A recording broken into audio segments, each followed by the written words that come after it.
Hoy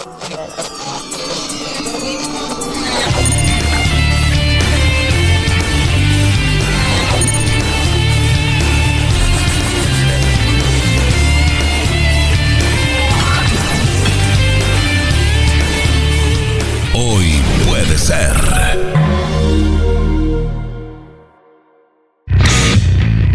Y sí, la cortina indica que la realidad golpea.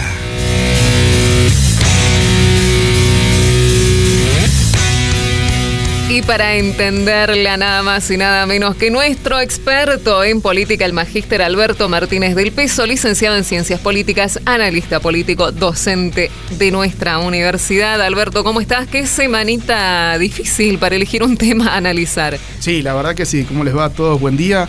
Y bueno, como siempre priorizamos el plano internacional porque como se dice, la verdadera política es la política internacional. Así que bueno, para la semana que viene quedará Bolivia, cierre de listas. Sí. Pero la verdad que el encuentro en Alaska entre los presidentes de Rusia y de Estados Unidos llevó todos los flashes. Entonces lo vamos a abordar junto con nuestro querido amigo Omar Ruiz, ya columnista o analista invitado de la casa. De la casa, sí. Omar Ruiz es magíster en Relaciones Internacionales, diplomado en Defensa y docente de Derecho Internacional Público, quien también es un hombre de radio, se dedica a la radio también. Le damos ya la bienvenida. Muchísimas gracias por estos minutos para Radio Universidad. Aquí Gabriel, Alberto y Tamara te saludan. Buen día. Bueno, la verdad que un gusto estar nuevamente con ustedes, así que muchas gracias por la invitación. Es siempre un gusto poder hablar con vos. Como bien comentaba Alberto, el presidente de Estados Unidos, Donald Trump, y el presidente ruso, Vladimir Putin, se reunieron el viernes pasado en Anchorage, en Alaska, en lo que sería la primera reunión presidencial entre estos líderes desde que Rusia invadió a Ucrania en el año 2022. Sí, la verdad que la sobrereacción, yo voy a hacer un comentario respecto a cómo es que se vive todo esto en Occidente y después lo vamos a desmenuzar con Omar, pero a mí lo que me llamó mucho la atención, porque es difícil abordarlo de todos sus aspectos, es cómo Occidente sobreactúa todo frente a la paciencia estratégica que muestran sus adversarios, ¿no? China, Rusia. Entonces todos los procesos que vive Occidente son convulsionados, esquizofrénicos, se va para un lado, se va para el otro, y la verdad que me llama la atención esos aspectos de cómo Occidente todo el tiempo tiene que resaltar que lo que se está viviendo es algo histórico y que va a ser una solución final y que ya está, que todo terminó y hay un apuro por solucionar las cosas, mientras tanto que del otro lado Rusia es bastante parsimoniosa, bastante con mucha templanza, y que los chinos también, frente a este escenario en donde Rusia y Estados Unidos se encuentran, no dicen nada, son muy medidos. Y esto, bueno, habla de cómo Estados Unidos necesita todo el tiempo tratar de llevarse las miradas, ¿no? Esto la espectacularización de lo internacional empezó con la Primera Guerra del Golfo, en donde uno podía ver básicamente la guerra por CNN. Actualmente, si Irán dice que va a atacar Israel, hay cámaras puestas y entonces estamos esperando para ver cómo cae el primer misil. Entonces, pero también hay como un punto de vista puesto desde la cámara, hay una personificación de cada uno de los personajes que tal vez no sea tal. A mí me ha sorprendido en este encuentro entre Vladimir Putin y Trump lo diplomático que ha sido Vladimir Putin en contraste con cómo lo retratan Estados Unidos. Pero bueno, nos interesa saber cuál es el análisis que puede hacer Omar sobre esta situación. Bueno, como ustedes bien dicen, al occidente anglosajón, militarista y belicista, que viene desde hace 30 años acostumbrado a decidir todo, le cuesta mucho aceptar que estamos frente a escenarios de tensiones, de disputas, de acuerdos, es decir, se deja de hacer lo que ellos quieren. Esto es lo que más les molesta. Una Europa que también estaba acostumbrada a decidir todo en el marco de la OTAN, con un Estados Unidos que venía con esta arrogancia después del fin de la Guerra Fría. Y bueno, lo hemos hablado en otros programas, estamos decididamente en un momento de no solo de transición, sino que yo diría que esta cumbre de Alaska va a ser estudiada en el futuro por los en el campo de las relaciones internacionales y de la política internacional como uno de los momentos que marcan el inicio de una nueva era. Algunos hablan de la era de los imperios, que es un momento donde se empieza a dejar atrás claramente la globalización como la estudiamos, como fue impuesta a partir de los 80, porque además de esta cumbre de Alaska, y ya volverá próximamente, está esa fuerte disputa comercial de aranceles entre Estados Unidos y China principalmente, ¿no? Bueno, Estados Unidos también con Brasil, con distintos países del mundo. Pero principalmente creo que es lo que ocurrió el viernes y lo que sigue ocurriendo esta semana, porque ayer hubo una reunión en Estados Unidos donde viajó el presidente de Ucrania, Zelensky, y varios líderes europeos. Estamos en un momento justamente de que Estados Unidos está decidido a cerrar el capítulo de la guerra de Ucrania y enfocarse con toda su energía en la disputa con China. Es decir, quiere cerrar una disputa más militar porque el desafío que plantea Rusia y que le permite volver a ser una superpotencia en el mundo es fundamentalmente un desafío militar, una disrupción militar con la intervención que hacen en Ucrania hace más de 3 años. Y lo que está en el otro lado con China es una disputa principalmente comercial y tecnológica. Entonces, para Rusia, la cumbre de Alaska significa volver a las grandes ligas, es decir, desde esos viejos encuentros que tenían los presidentes de Estados Unidos y de la Unión Soviética, hasta este momento no había ocurrido una cumbre de esta magnitud. Y no solo fue una cumbre por Ucrania, sino que también se habló de otros temas, como por ejemplo el tema del balance o el equilibrio de armamento militar.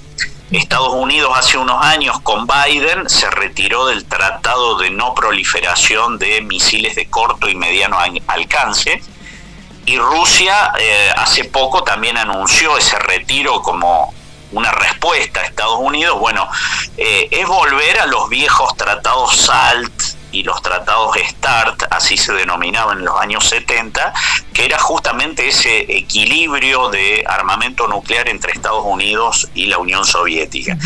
Y en la agenda de Alaska también se discutió el Ártico que le interesa mucho a Estados Unidos para contener el comercio chino, que en los próximos años se va a incrementar a través de las rutas árticas.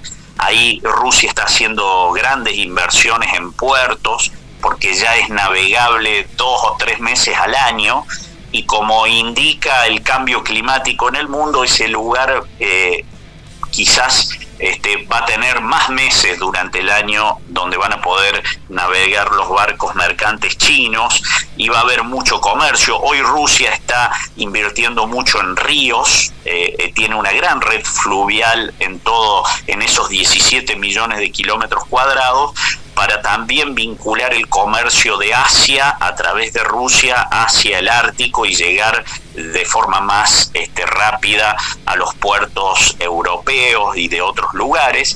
Así que bueno, esa cumbre de Alaska le permite a Rusia sentarse de igual a igual con Estados Unidos, y una China que con un silencio estratégico mira estas cosas. Putin se comunicó, así como Trump habló con los líderes europeos, Putin también habló con los líderes de los BRICS, porque bueno, todo lo que se habla en esas cumbres tiene impacto en todo el mundo.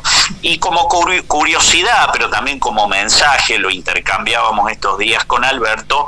Bueno, el ministro de Relaciones Exteriores de Rusia, Sergei Lavrov, llegó con un buzo que tenía la sigla de las letras en ruso de la Unión Soviética. No fue todo un mensaje, es como diciendo, bueno, volvieron las cumbres entre Estados Unidos y la Unión Soviética. Eso es como una nota de color, pero que tiene un gran sentido. Y el otro sentido simbólico es que el lugar de la cumbre es Alaska. Sí. Y Alaska, que era rusa hasta el siglo XIX, toda esa parte era de Rusia y la compró Estados Unidos cuando Rusia estaba en guerra por Crimea con el Reino Unido y con Francia.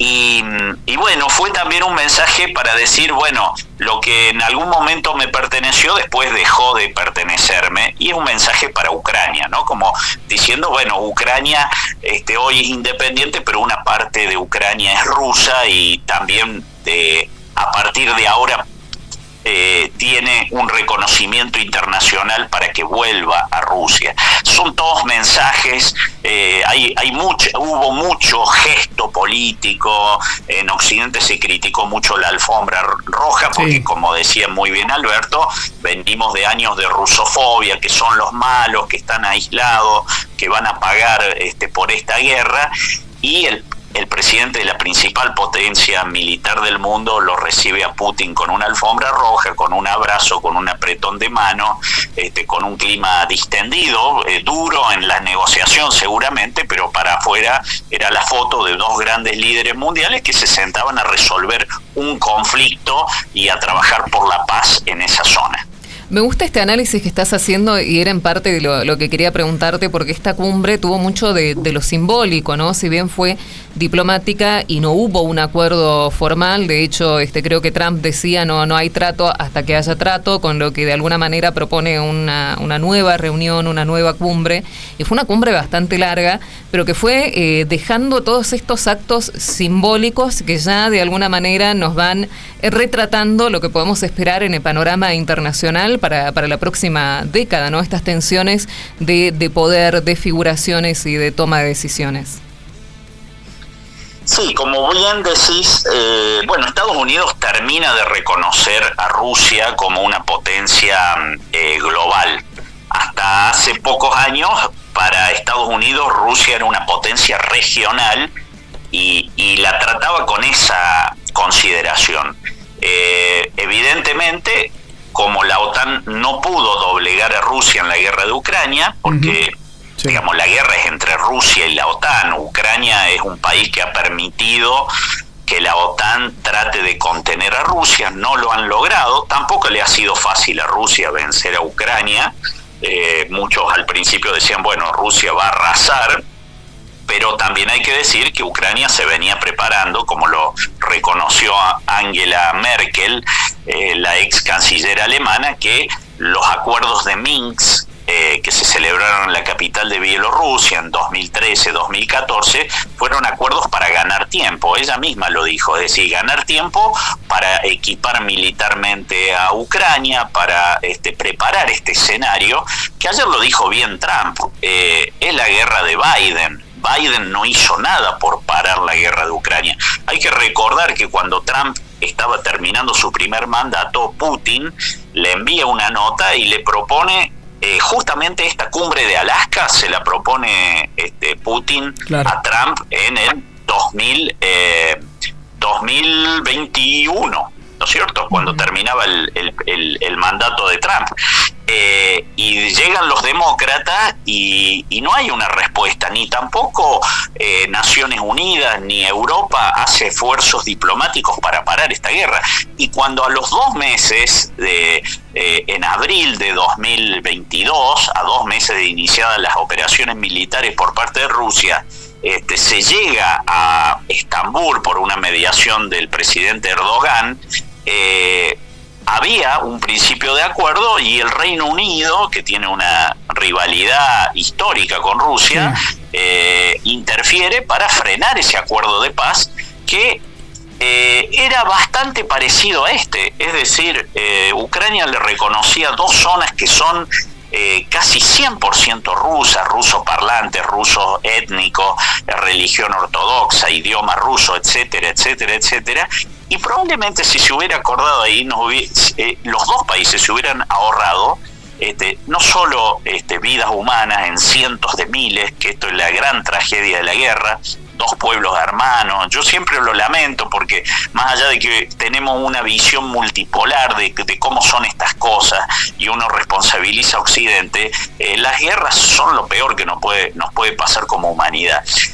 Y sin embargo hay países, hay líderes, hay sectores que alimentan las guerras, que viven de las guerras. Entonces la cumbre de Alaska creo que es muy importante en ese sentido. Sí. Hay que decir también que Estados Unidos se muestra pacifista en Ucrania, pero si miramos Medio Oriente, si miramos Palestina, no hace nada por parar a Israel en la matanza que está ocurriendo y el genocidio que está ocurriendo en Gaza, en Cisjordania y en toda esa zona de Palestina.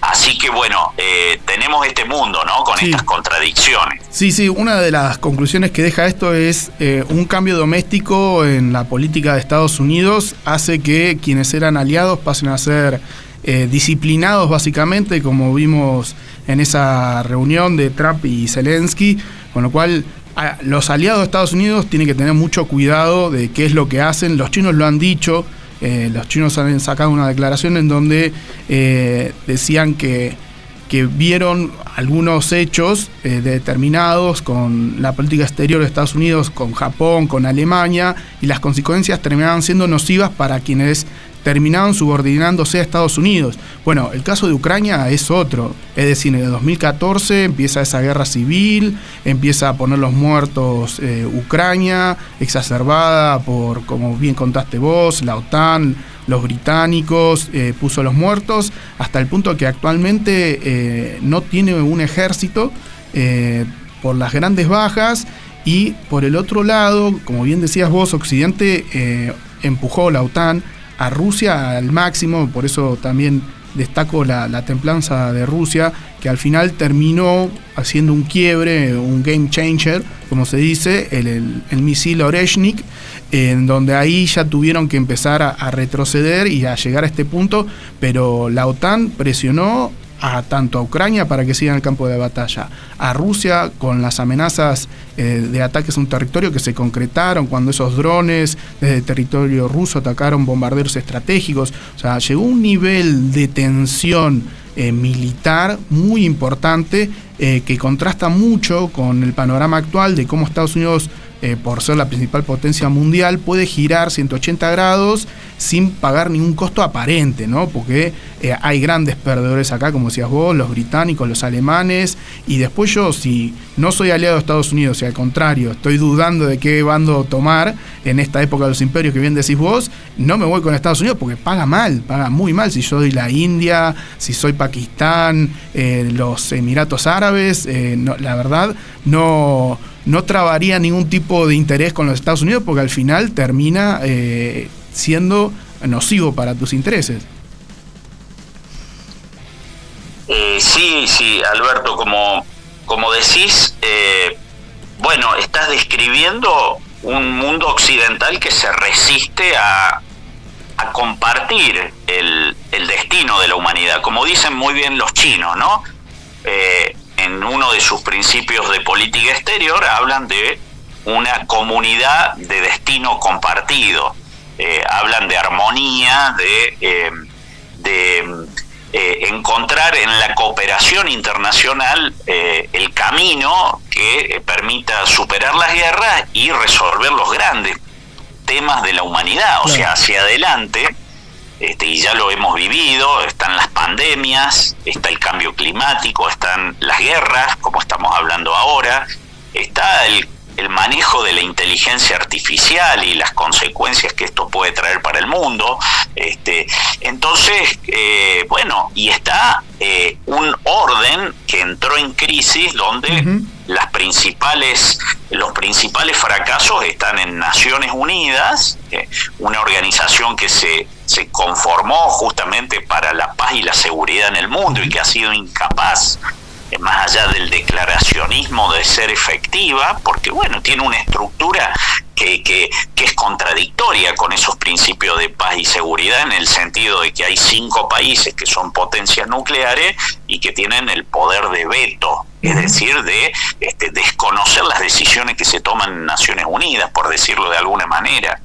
Es el fracaso de la diplomacia, porque como yo decía recién, no hubo prácticamente esfuerzos diplomáticos para frenar esta guerra, para evitarla primero, para evitarla, porque es una guerra buscada por Occidente, porque pensaban que iban a desgastar a Rusia, que la iban a debilitar, que iban a lograr un cambio de régimen, porque lo que buscan en definitiva es no respetar la soberanía de los países y poner gobiernos afines para hacer negocio, para controlar más geopolíticamente, y se están encontrando con países soberanos, así como suena la palabra soberano. China es soberana, Rusia es soberana, hay otros países en el mundo que están buscando esa soberanía para encontrar un equilibrio en el mundo y que el mundo sea decidido por todos y no solamente por unos pocos, que cuando uno repasa la historia y ve la historia del colonialismo, sobre todo las potencias europeas,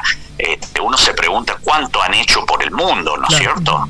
Porque el saldo es millones, ¿no? El top 10 lo tienen los británicos. Claro. Cuando uno repasa la historia del colonialismo británico, están primeros en el saldo de los millones de muertos, millones de cientos de millones, producto de un proyecto colonial.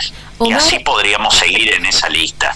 Entonces, me parece que hay muchas cosas para... el otro fracaso es el del derecho internacional público. Yo soy profesor de derecho internacional público y hay que reconocer que, bueno, que sigue siendo un instrumento válido porque de alguna manera pone algunos marcos, pero el fracaso de la diplomacia de las Naciones Unidas se suma el fracaso del derecho internacional. Y volviendo a la cumbre de Alaska, y un poco la pregunta que me hacía creo que Tamara recién respecto de que ella puntualizaba muy bien lo simbólico, bueno, hay hechos hasta muy pequeños pero que tienen un gran significado. Un ciudadano de Alaska, un norteamericano, tenía una moto rusa, una marca Ural, y producto del bloqueo económico que le han hecho a Rusia no podía conseguir los repuestos. Habló con periodistas rusos que estaban haciendo la cobertura de la cumbre de Alaska y los periodistas comunicaron esto a la delegación oficial y ayer le llegó una moto nueva. Eso es lo que se llama soft power, sí. o poder blando o diplomacia blanda, y este señor tiene su moto rusa, ¿no? Es una nota de color, pero habla de los gestos, ¿no? Gestos que van y gestos que vienen. Trump cedió, ¿en qué sentido? Trump venía diciendo que lo primero era el alto el fuego. Y Rusia venía diciendo que lo primero era discutir las causas de la guerra de Ucrania. Y las causas tienen que ver con el ingreso de Ucrania a la OTAN. Uh-huh. Bueno, aparentemente Trump ya le ha transmitido a los líderes europeos y a Zelensky que no está de acuerdo con que Ucrania entre a la OTAN. Para compensar eso, habría un acuerdo de ofrecer, un sistema de seguridad para Ucrania, que es lo que se está discutiendo, quiénes van a estar ahí. Rusia no quiere que estén los mismos de la OTAN y que formalmente no esté en la OTAN, pero en la práctica sí. Esos son los grandes temas.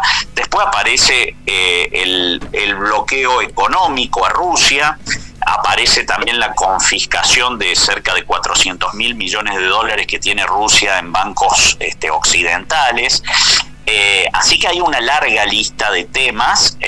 Rusia seguramente va a ceder porque Rusia tampoco puede seguir sosteniendo indefinidamente una guerra, porque más allá de que la economía rusa está fuerte porque redirigió su comercio hacia la India y China, lo que le dejó de comprar Europa y Estados Unidos, ahora se lo compra en más China, la India y otros países, pero bueno, también Rusia siente, como cualquier país, las consecuencias de una guerra.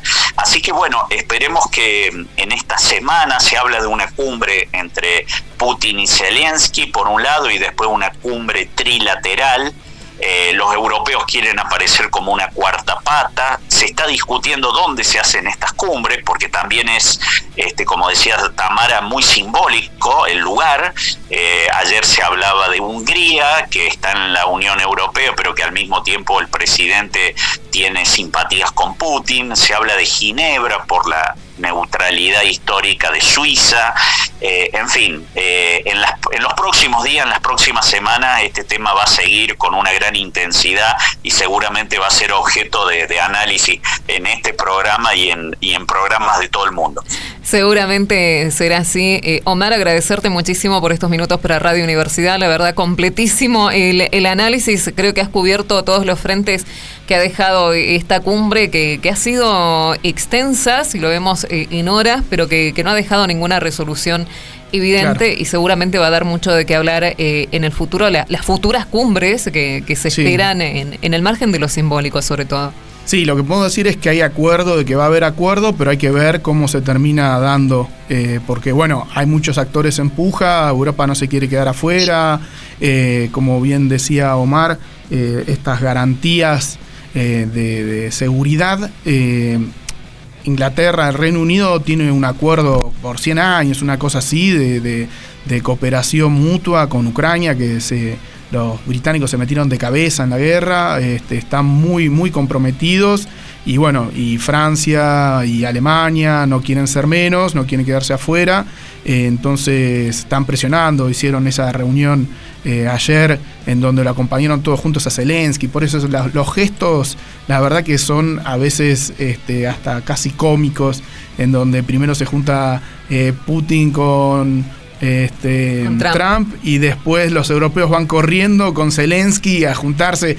Los chinos deben estar pero riéndose de una manera, así que bueno, todo muy interesante. Se cumple ese dicho chino de ojalá te toquen vivir tiempos interesantes. Muchísimas gracias. Le decimos entonces al magíster Omar Ruiz, magíster en Relaciones Internacionales, diplomado en Defensa y docente de Derecho Internacional Público, con quien intentamos, desde aquí, de la mano del magíster Alberto Martínez del Peso, analizar lo que nos ha dejado esta reunión cumbre entre Trump y Putin en Alaska. Omar, muchísimas gracias. Bueno, muchísimas gracias a ustedes y un saludo a todas las personas que nos están escuchando. Muchas gracias. Allí estuvimos en comunicación telefónica muy amablemente con el magíster Omar Ruiz, y así un poco concluimos esta semana de análisis político, y bueno, esperamos a lo que viene ya para la semana que viene. Tuvimos cierre de listas esta semana que ha resultado sumamente interesante. Tuvimos también la situación en Bolivia, que creo que también está marcada por una tensión de poderes, no solamente porque han virado a la derecha también, sino porque ellos tienen su conflicto en la zona de Tarija con el tema del gas y a quién se lo vendían, entre muchas otras situaciones que van suscitándose a nivel internacional. Sí, eso es lo malo, que esto está dejando mucho margen para que conflictos viejos se valentonen y ocurran cosas como los gestos que pasó ahí con Colombia y Perú, que se están diciendo que esto, que lo otro, que izaron una bandera en un lugar. Eso es algo que ojalá se pueda... Y la frutillita del postre que nos va a dejar septiembre seguramente es la visita de Netanyahu a la Argentina y el conflicto que deriva de ahí, los intereses contrapuestos. Sí, vamos a ver que dentro de este escenario convulsionario que hace nuestra política exterior, de acuerdo a Elio. Bien, entonces, ¿estamos en condiciones de esperar otra semana? Claro que sí. Y no sé, así más o menos, a este ritmo. Sí. Todos los días, a cada hora. Sí, a golpe de bata, sí. A golpe de bata, como para tratar de entender lo que está sucediendo. Profe, gracias Omar, gracias a todos por traernos un poco de luz sobre estas cosas que están pasando, o por lo menos invitarnos a reflexionarlas. Muchas gracias a ustedes. El magíster Alberto Martínez del Peso, nuestro especialista, nuestro analista político de cabecera, aquí en Radio Universidad en este Hoy puede ser.